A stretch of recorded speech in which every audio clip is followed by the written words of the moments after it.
Certains sont venus pour contester, d'autres pour demander la fin de la persécution. Certains étaient tapageurs, les autres calmes et sereins.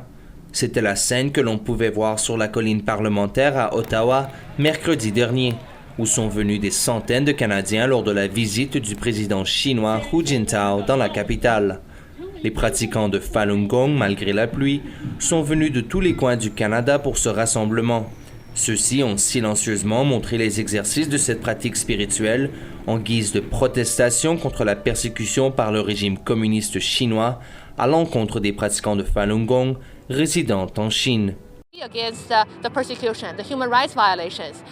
Nous sommes contre la persécution et la violation des droits de l'homme. Nous sommes ici afin de faire entendre les voix de millions en Chine qui n'ont pas ce droit. Ils souffrent dans des camps de travail et des prisons où ils sont torturés.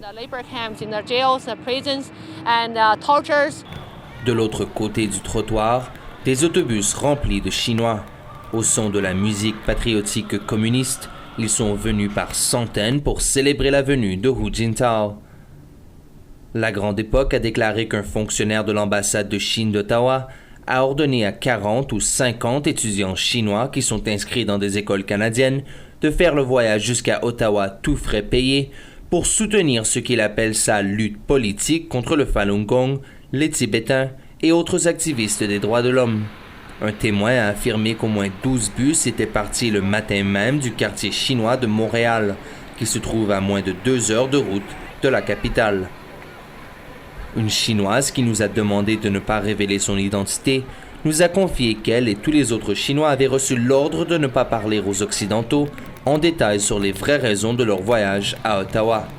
Cependant, l'excitation des étudiants chinois de voir le président a été vaine. Le cortège de Hu Jintao est arrivé au Parlement par une entrée de côté et il est entré, lui, par une porte de derrière, laissant ses supporters sous la pluie. Mais la pluie n'a en rien découragé les activistes des droits de l'homme. C'était un vrai défi de venir ici et vous pouvez voir que Hu Jintao n'ose même pas venir dehors dire bonjour à son peuple et voir ce qu'il pense de son administration. Et il est chef d'État? Quel genre de chef d'État est cela? Il leur en valait la peine d'attendre, puisqu'en fin de compte, le soleil a fini par briller.